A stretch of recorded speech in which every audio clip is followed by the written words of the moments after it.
The plane hummed quietly as it cut through the clouds, the soft buzz of the engines blending with the low murmur of passengers lost in their own worlds. Business travelers in tailored suits tapped at laptops, families exchanged snacks across narrow tray tables, and tired flight attendants moved methodically down the aisle, pretending to smile even when their patience thinned. It was one of those flights that felt routine, predictable, safe, until it was.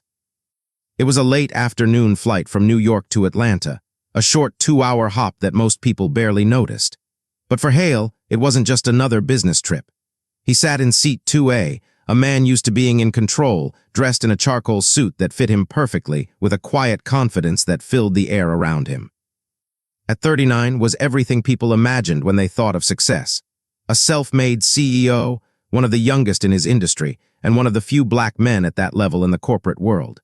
Yet behind that calm exterior, there was something else, an unspoken exhaustion that came from years of proving himself in rooms where he was always the exception.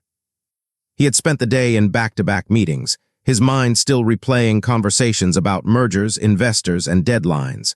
The last thing he wanted was another confrontation. He just wanted to get home, eat something warm, and rest. But sometimes life has a way of testing people when they least expect it.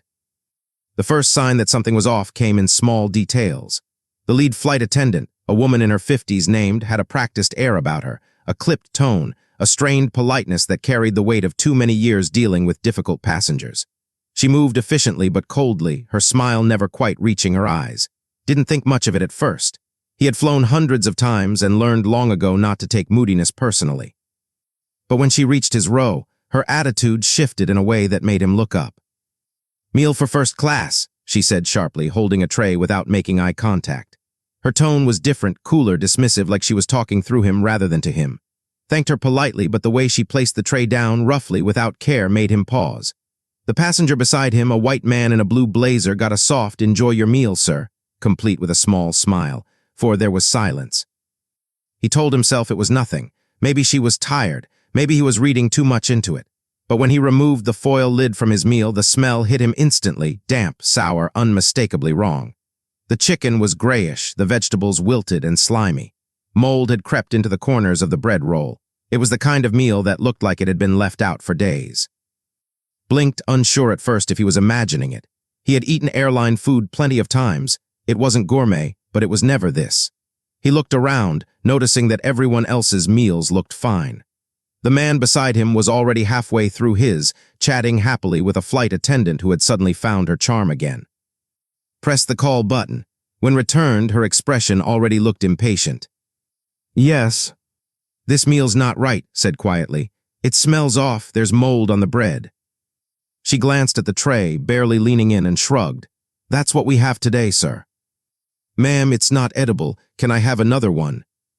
"We don't have extras. It's the same meal for everyone," she said, her tone clipped, eyes darting to the passenger beside him as if to say, "See what I have to deal with."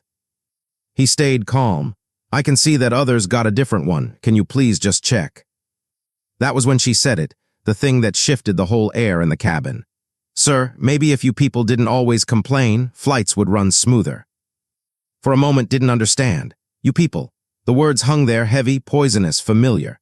It wasn't the first time he'd heard them in his life, but it hit differently here in a space where he was supposed to be respected, where his first-class ticket should meant equal treatment.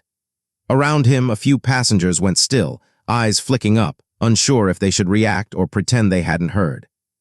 He said nothing at first. The years had taught him restraint, but the silence that followed made the insult feel louder, gave a small, tight smile and walked away. The man beside shifted uncomfortably, pretending to scroll through his phone. Sat there for a long moment, staring at the tray in front of him.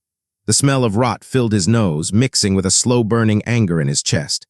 He wasn't a man easily provoked. His life had taught him patience, strategy, and control. But there was something about that moment, the quiet humiliation, the lack of accountability, the way everyone else pretended it didn't happen, that began to unravel something inside him. He looked out the window, the clouds drifting past like soft white walls, and thought about every boardroom where he had been doubted, every casual dismissal masked as politeness, every moment when his success still wasn't enough to buy him basic respect. And now, on a flight where he had paid for comfort, he was being treated like a problem. The flight carried on, each minute dragging with the weight of unspoken tension. Moved down the aisle, her laughter sharp as glass when she chatted with other passengers. Occasionally, she'd glance his way with that same distant look, a mix of defiance and indifference. Didn't touch the food again. He just sat there, hands folded, the hum of the engines mixing with the steady beat of his pulse.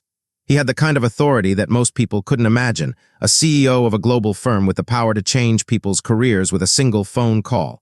But at that moment, none of it mattered. He wasn't thinking about revenge or reputation. He was just thinking about dignity, how easily it could be stripped away by a single cruel moment. Somewhere over North Carolina, as the plane began its descent, a decision formed quietly in his mind. It wasn't loud or impulsive. It was calm, deliberate, and final. He would not let this slide, not because of pride, but because he was tired of pretending that silence was the right response. Outside, the sky began to turn gold with the fatting sun, and the flight attendants prepared for landing, collecting trays and giving their usual rehearsed announcements. But inside Hale's mind, something had shifted forever. No one on that plane knew yet that the flight they thought was ordinary was about to end with a confrontation that would make headlines. A story about race, power, and dignity, one that would start with a moldy meal and end with a reckoning. The plane touched down in Atlanta just after sunset, its wheels screeching softly against the tarmac before rolling to a smooth stop. Passengers began to stir, gathering their bags, stretching, murmuring about their connections and plans, but didn't move. His eyes were fixed on the seat in front of him, jaw tight, mind running faster than he could contain. The humiliation from earlier was still fresh, burning like a brand on his pride. He could still smell that spoiled food, still hear the edge in his voice when she said those words. As passengers filed out, she walked past him again, her tone chipper now, thanking everyone for flying with them. But when her gaze met his, something flickered. Not fear, not regret, something closer to defiance. She gave him a quick, dismissive smile and turned away. That was it. No apology, no acknowledgement, just the same empty, professional facade that had started this whole thing. Stood and adjusted his tie. He didn't raise his voice or cause a scene, but his decision was already made. Before the flight even fully emptied, he walked to the galley where the crew was gathering their things. His presence filled the small space instantly. "I'd like to speak to the captain," he said calmly. Froze, pretending not to hear him, but one of the younger attendants, nervous, eyes darting between them, nodded quickly. "Of course, sir." Within moments, the captain appeared. A tall man in his late 50s with silver hair and the weary look of someone who'd seen too many long-haul flights. Didn't raise his tone, didn't show anger. He explained what happened, the spoiled meal, the dismissive attitude, and the racial comment. His words were measured, factual, but the anger behind them was undeniable. The captain listened, his expression tightening with each word, tried to interrupt, insisting it was a misunderstanding, but didn't let her derail the conversation. "You can check the meal yourself," he said, nodding toward the tray still sitting on his seat. "It wasn't just disrespect, it was deliberate neglect. I don't need an apology, I need accountability." Something about the way he said it, controlled, steady, unshaken, made everyone in the galley fall silent. The captain promised to file an internal report, but knew what that meant. Corporate language for "let's make this go away." He gave a short nod, then left the plane. Outside, the night air was warm and heavy with the smell of jet fuel. He took a slow breath and pulled out his phone. Within minutes, his assistant picked up, cheerful as always. "Mr. Hale, did you land safely?" "I did," he said quietly. "Call the airline's corporate office first thing in the morning. I want the head of operations on the phone. Today wasn't acceptable." His assistant hesitated. Was there a problem? Didn't answer at first. He looked back at the gleaming aircraft through the terminal window, its logo glowing faintly under the floodlights. "Yeah," he said softly, "there was a problem." What didn't know was that the flight crew had already started whispering before the passengers even disembarked. Was fuming. "He's overreacting," she snapped to another attendant. "You can't even breathe wrong these days without someone pulling the race card." Her tone dripped with resentment, her voice trembling slightly, not from guilt, but from fear of consequences. The younger attendant, clearly uncomfortable, shifted in place. "But he's the CEO of Hale Industries. I've seen him on the news." His face stiffened. "I don't care if he's the president. I've been doing this for 22 years. I've dealt with worse passengers." She said it loud enough for the others to hear, as if convincing herself that she still had control. But deep down, she felt the creeping panic that comes when you realize you may have gone too far. By the time reached his car service, the incident had already started spreading through small internal channels within the airline. A flight attendant had allegedly insulted a high-profile passenger. The union rep was. The internal HR manager received a late-night message flagged urgent. Meanwhile, spent the drive home in silence.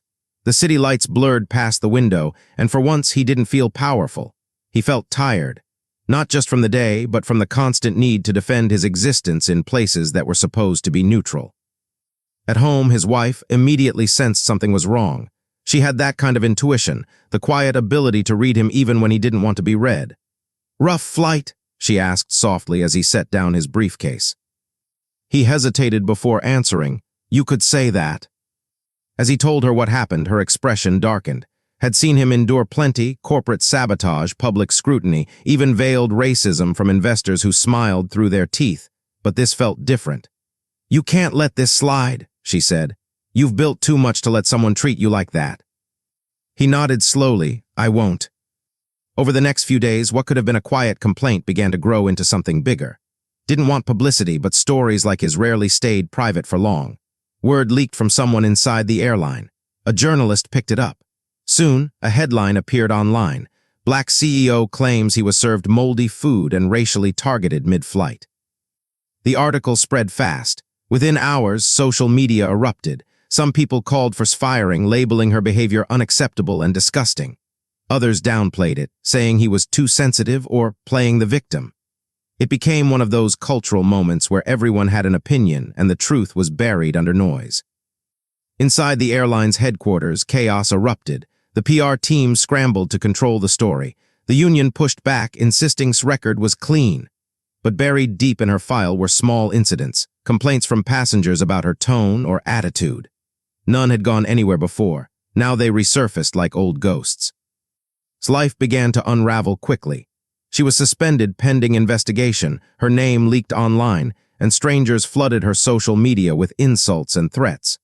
She tried to delete everything, but screenshots traveled faster than apologies. In her small apartment on the outskirts of Atlanta, she sat at her kitchen table surrounded by unpaid bills, her phone buzzing with messages she refused to read. For years, she had built her identity around her job. It was her pride, her proof that she was still worth something after a messy divorce and a lifetime of near misses.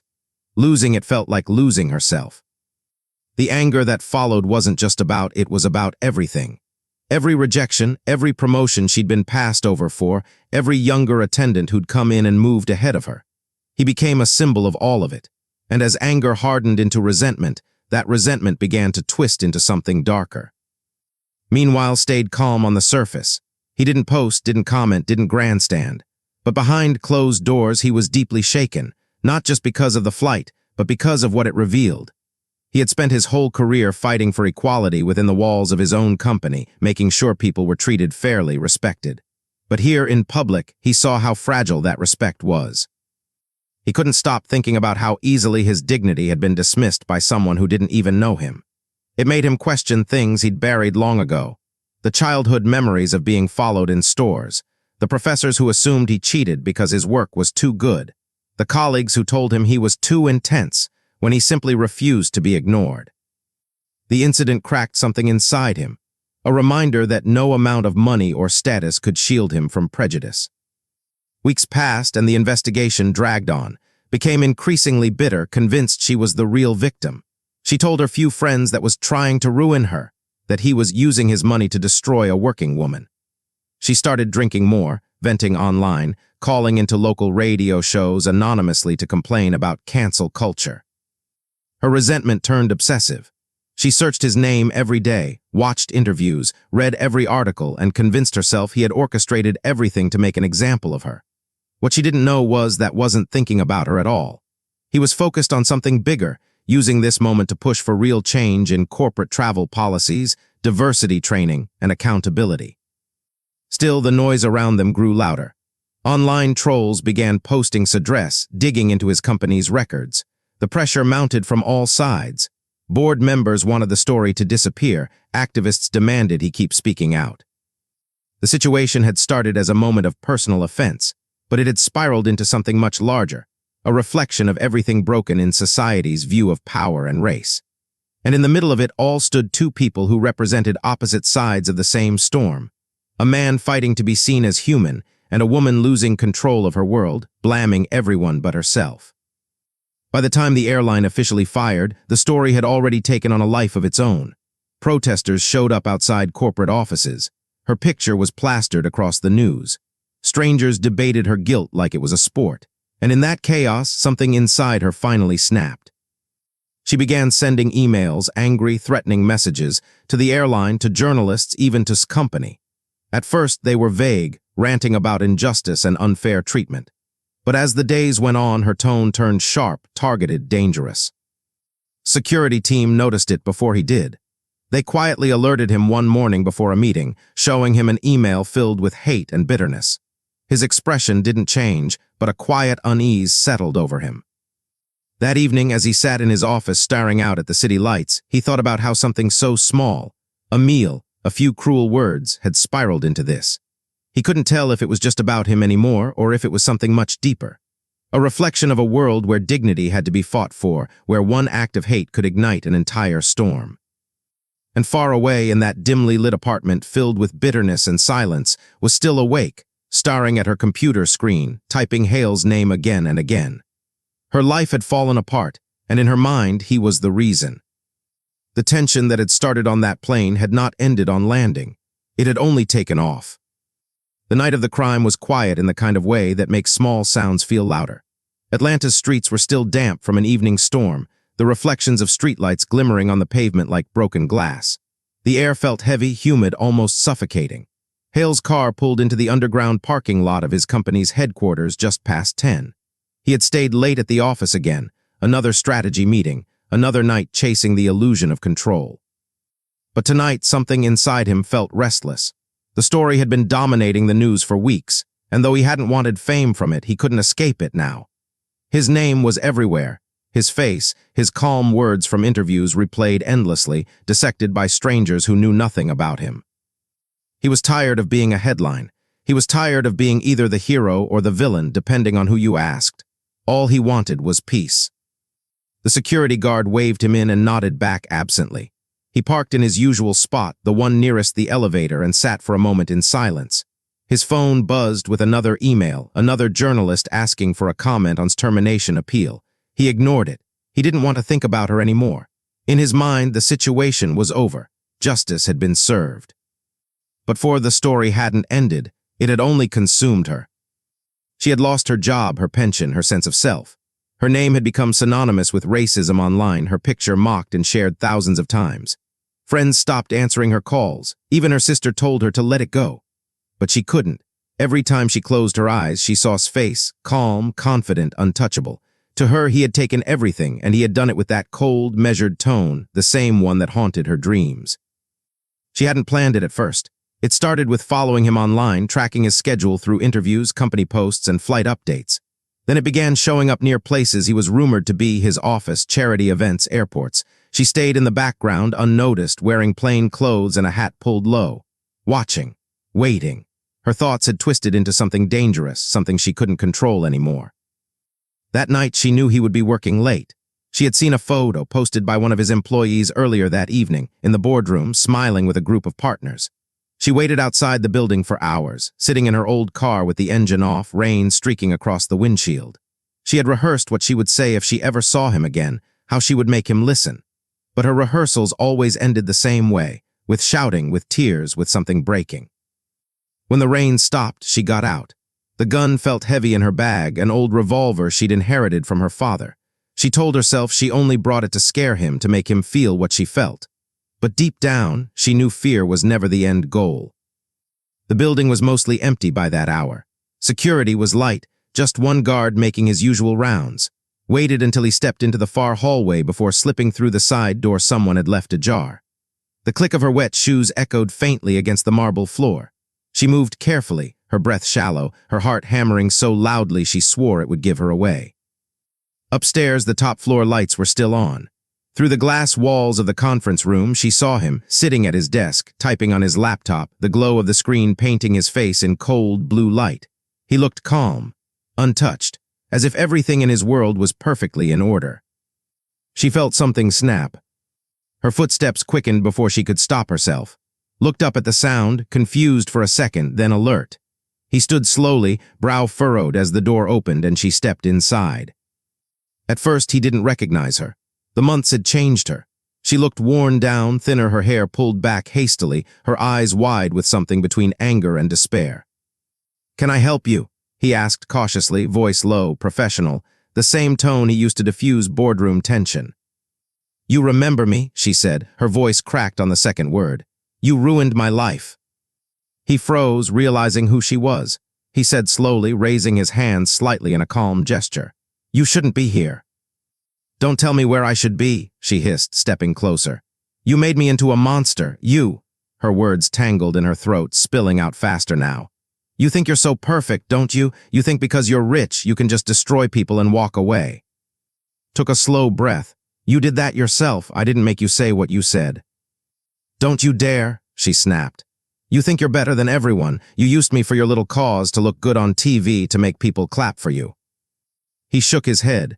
"No one clapped, no one won. This was never about me against you. It was about respect, about what's right." "Respect," she repeated, laughing bitterly. "Do you have any idea what it's like to lose everything overnight, to have strangers calling you names, to see your face on the news and know your life over?" He hesitated. For the first time, his voice softened. "You could apologize, you could turn this around, but you chose hate." Her hand trembled as it slipped into her bag. "Don't you dare pity me." When she pulled out the gun, time seemed to slow. Eyes widened not in fear but disbelief. "You don't want to do this," he said quietly. "Don't tell me what I want," she screamed, her voice echoing through the empty office. Tears welled up, spilling down her cheeks, blurring her vision. "You took my life, I'm taking something back." She lifted the gun, her hands shaking violently. Took a cautious step forward, his voice steady. "Put it down, please, this isn't you." "It is now." The shot rang out like thunder. Staggered backward, eyes wide, clutching his side. He stumbled against the desk, knocking over a glass of water that shattered on the floor. For a moment the world seemed frozen, just the ringing in his ears, the metallic smell of gunpowder, the warmth spreading across his shirt. Gasped, her breath catching in horror as the reality hit her. She hadn't meant, at least she told herself she hadn't meant to pull the trigger. He fell to his knees, gasping. The light from the window flickered across his face, his expression a mixture of pain and disbelief. "Why?" he whispered. Backed away, her hands trembling so violently she almost dropped the gun. I didn't mean." But it was too late for denial. The sound of the gunshot had echoed through the hallways. Downstairs, the security guard jolted, hand already reaching for his radio. Upstairs, panicked. She dropped the gun, the clang echoing like a bell through the silence. Slumped against the desk, breathing shallow, his eyes glazing with the weight of shock. "Help," he tried to say, his voice barely a whisper. She turned toward him, tears streaming, frozen in place. For a moment she almost ran to help him. Her mind flickered with flashes of guilt, flashes of who she used to be. But then the fear took over, the fear of prison, the fear of losing what little was left. She ran. By the time security reached the top floor, she was gone, her footsteps still echoing faintly in the stairwell. Lay there, the blood pooling beneath him, the quiet hum of the air conditioning filling the room like static. The framed photographs on his wall, his family, his achievements, watched silently as his breathing slowed. He thought of her waiting for him to come home. He thought of the unfairness of it all, the irony of surviving corporate wars, racial battles, the world's judgment, only to fall to one person's hate. His last thought before everything went dark wasn't anger. It was sadness. Sadness for what the world had turned into. When the police arrived minutes later, the office was chaos. Sirens, voices, flashing lights. The scene looked surreal, like something out of a nightmare. The smell of blood mixed with cleaning supplies, the floor slick underfoot. His laptop still glowed faintly with an unfinished email draft. Was found hours later, hiding in her car a few miles away. She didn't resist arrest. She didn't cry. She just stared blankly out the window as the officers led her away, the world around her blurred and distant. In her mind, the gunshot still echoed, looping endlessly. In the official report, it would read as a workplace-related homicide. But everyone who heard the story knew it was more than that. It was about power, pride, and the fragile line between justice and obsession. By morning, the headlines were everywhere. Black CEO shot by fired flight attendant in apparent revenge attack. The world watched in shock. Some called it tragic, others called it inevitable. But beneath all the noise, the truth was far simpler and far sadder. A chain of small cruelties and unhealed wounds that led two broken people to destroy each other. The news broke before dawn. By sunrise, every major network had the same headline flashing across the screen. Hale, CEO of Hale Industries, shot and killed in his Atlanta office by former flight attendant Collins. The words felt unreal even to those who knew him. For a man whose life had always been about control, about precision, about staying composed no matter what, his death felt like the ultimate violation of that order. It wasn't just a murder, it was a rupture. Hale woke to the sound of her phone vibrating relentlessly on the nightstand. She reached for it, half asleep, and froze when she saw the string of missed calls and messages from unknown numbers. Her stomach twisted before she even opened one. When she finally answered, her sister's voice came through, shaking, broken. "There's been an accident at office. You need to come." She didn't even wait for details. She threw on her coat, barely remembering to lock the door as she ran out into the night. The city was still half asleep, quiet in the cruel way that made everything worse. By the time she arrived at the building, police lights painted the street red and blue. A small crowd had already gathered, reporters, onlookers, employees standing in stunned silence. The moment saw the covered stretcher being rolled out, her knees gave way. Her husband was gone. In the hours that followed, everything blurred. Detectives are asking questions, phones ringing, statements to sign, faces she didn't recognize offering condolences as she couldn't hear. Grief hit her in waves, first disbelief, then fury, then the hollow numbness that settled into her bones like ice. She couldn't understand how something so senseless could happen, how a woman who had already lost everything could take one more thing from them. Staff gathered in the lobby that morning, stunned and broken. He wasn't just their boss. He was the kind of leader who knew every name, who asked about people's families, who treated everyone with respect. Some cried openly. Others sat in silence, staring at the floor, waiting for someone to explain how this could be real. The media swarmed almost immediately. Reporters called it a crime fueled by resentment and revenge. Some framed it as a tragic clash between race and class, others as a story about corporate power and accountability gone wrong. Everyone wanted an angle. Few cared about the truth. Social media turned into hashtags filled with grief, outrage, and blame. People shared clips of old speeches about equality, posting them with captions like he stood for dignity and paid for it with his life. But beneath the grief, there were darker corners of the internet, threads that sympathized with, painting her as a victim of a system that discarded her. The same anger that had consumed her now infected strangers who barely knew her name. In her cell, watched snippets of the coverage on a small TV bolted to the wall. She sat on the narrow bed, her face pale, eyes hollow. Every headline repeated the same version of events. Former flight attendant kills Black CEO after workplace dispute. The simplicity of it made her want to scream. They didn't know what led to that moment, the sleepless nights, the humiliation, the fear. She told herself she hadn't meant to kill him, that it was an accident. That she only wanted him to understand. But every time she closed her eyes, she saw him falling, the shock on his face. The blood was spreading beneath him. The sound of her own voice trembling with rage. She could lie to the world, but she couldn't lie to that image. The detectives came to see her the next morning. She barely spoke. When they asked if she intended to kill him, she whispered no. But when they asked why she brought a loaded gun, she had no answer. Her lawyer advised her to stay quiet, to wait for trial, to let them build a defense. She nodded mechanically, not really listening.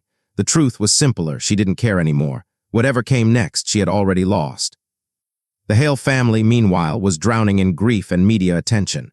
The funeral was held 3 days later in a private ceremony. The church overflowed with mourners, politicians, business leaders, old friends, and hundreds of employees who had worked under his leadership.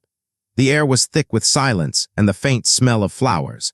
Sat in the front pew, holding her son's hand so tightly he could barely breathe. When she stood to speak, her voice trembled. "Believed in kindness," she said. "Even when the world wasn't kind to him, he believed that dignity wasn't something given, it was something you chose every day, and he chose it until the end." Her words broke halfway through and she couldn't continue. The room fell into tears. Outside, cameras waited, hungry for. Some reporters shouted questions as mourners left, questions about race, justice, and forgiveness. Didn't respond. She just kept walking, head down, clutching sweating ring in her hand like it was the last piece of him she could hold on to. In the weeks that followed, the world moved on faster than anyone expected.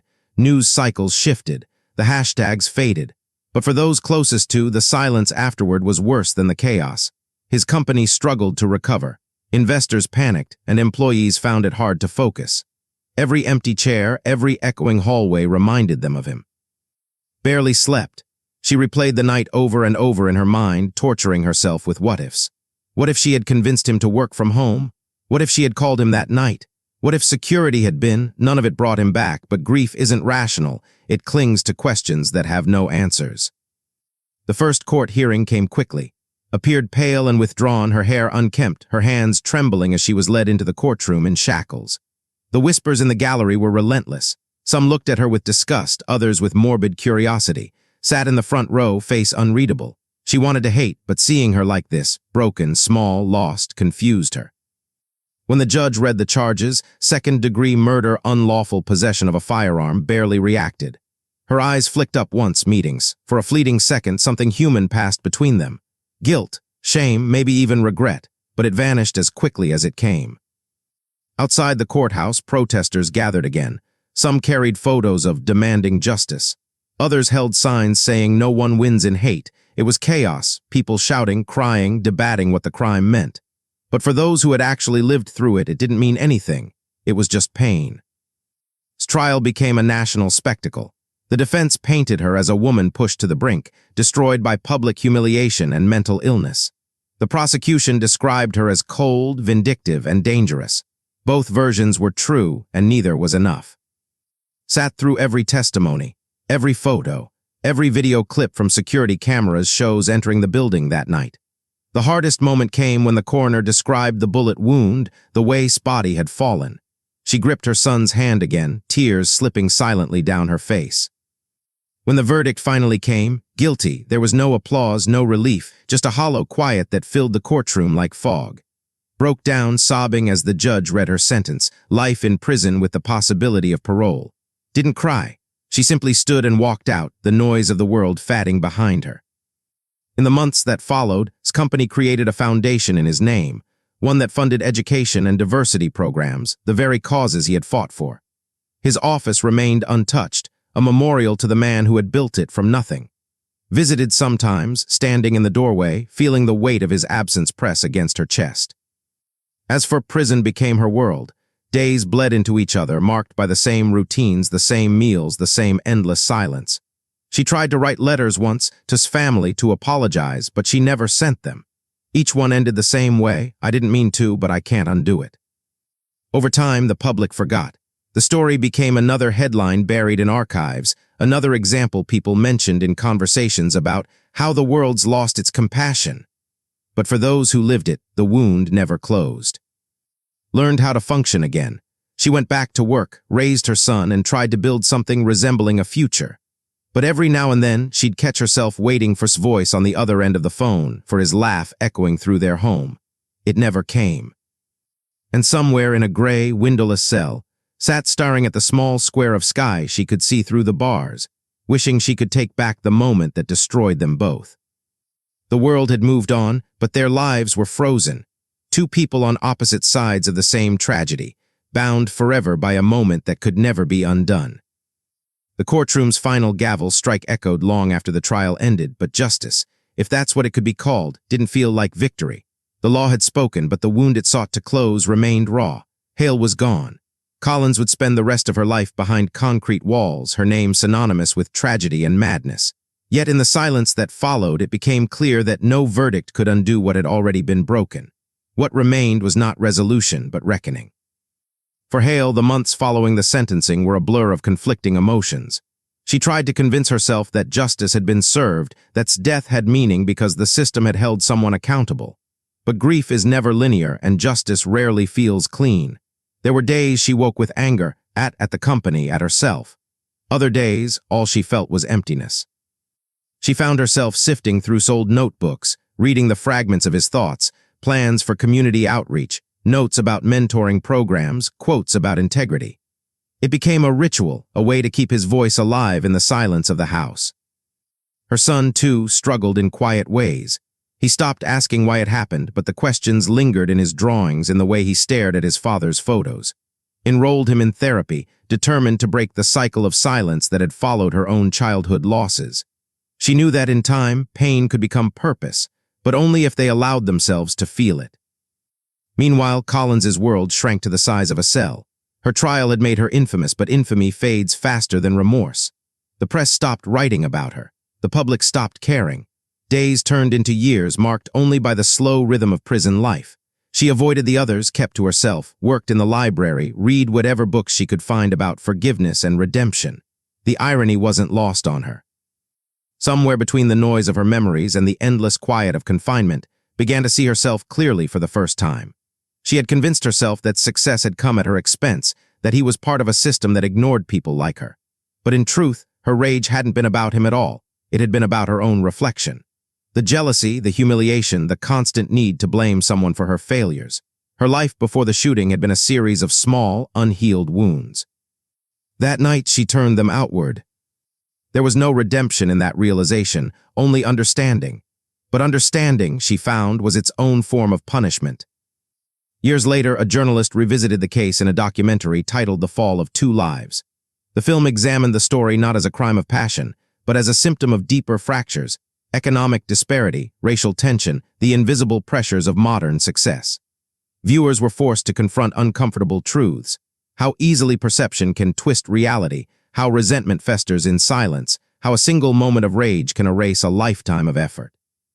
The documentary reignited public debate. Some saw as a martyr of moral strength, a symbol of perseverance against prejudice and adversity. Others viewed as a warning about how society neglects those who fall through the cracks, those who are humiliated and unseen until they become dangerous. Both narratives carried truth, but neither captured the full complexity of what had happened. Because the truth was simpler and darker, people are fragile. Pride, fear, and loneliness can twist even the best intentions into something monstrous. For his colleagues, the years that followed his death brought transformation. Hale Industries shifted its focus, building mentorship and wellness programs in his honor. The foundation established became one of the region's most respected nonprofits, helping young professionals from marginalized backgrounds find guidance and opportunity. It was her way of keeping his legacy alive, not through wealth or status, but through compassion. Yet in her private moments, often wondered whether would have wanted any of this. He had always been humble, allergic to hero worship. He would have said, "Don't turn my name into a brand, just do better." Those words became her mantra. Every year on the anniversary of his death, she visited the quiet memorial garden built outside his office building. She brought a single white rose, placed it beneath his plaque, and stood in silence. She didn't pray anymore. She didn't ask why. She simply remembered. In contrast, his life became a study in invisibility. After her first decade in prison, she was transferred to a low-security facility where she worked in a literacy program for other inmates. Teaching gave her a sense of purpose she hadn't felt in years. The irony was painful. She had taken a life, yet found redemption by helping others rebuild theirs. She never sought forgiveness from the Hale family, believing she had no right to it. But she carried his name with her always, a ghost that hovered over every page she turned. Sometimes, when new inmates asked what she was in for, she would pause before answering. "I made a mistake," she'd say. It wasn't enough, but it was the truth. Outside the walls of prison and grief, the world moved on, as it always does. But the echoes of the tragedy lingered in subtle ways. Policies rewritten to protect employees, conversations about workplace mental health and corporate responsibility, debates about the role of race and privilege in systems of power. The story had become a touchstone for discussions that stretched far beyond the lives it directly touched. And perhaps that was the only kind of justice left, the way one act of destruction forced others to confront the flaws that made it possible.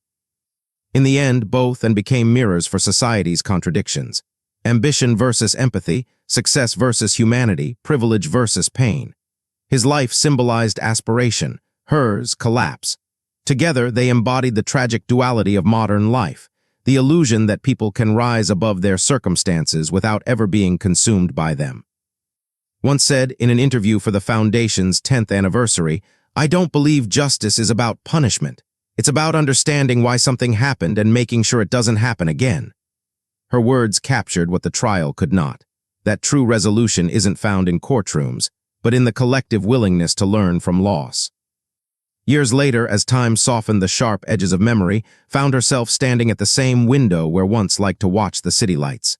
The skyline shimmered like a field of stars, distant and indifferent. She realized then that life doesn't offer closure, it offers continuation. Pain becomes history, and history becomes a warning. For who now had gray in her hair and lines around her eyes, the lesson came in the form of silence. She no longer sought redemption, she simply tried to live each day with humility. Sometimes she would whisper's name before sleep, not as a plea for forgiveness, but as a prayer for peace, his and her own. The world would remember Hale as a symbol of integrity, and Collins as a cautionary tale of how despair can turn deadly. But beyond those labels were two flawed human beings, each carrying the weight of their own truths, each shaped by forces larger than themselves. Their story was not just about a crime. It was about the quiet erosion of empathy in a world obsessed with success and image. It was about how unchecked bitterness can fester into violence. And most of all, it was about the fragile, often painful humanity that binds even our darkest moments together. In the end, justice wasn't a verdict. It was the ongoing act of remembrance, the choice to face the discomfort of what happened and ask what it reveals about all of us. Because tragedies like this don't just destroy individuals, they expose the fractures in the world that made them possible. And sometimes, the only way forward is to look directly into those fractures and build something better from the pieces left behind.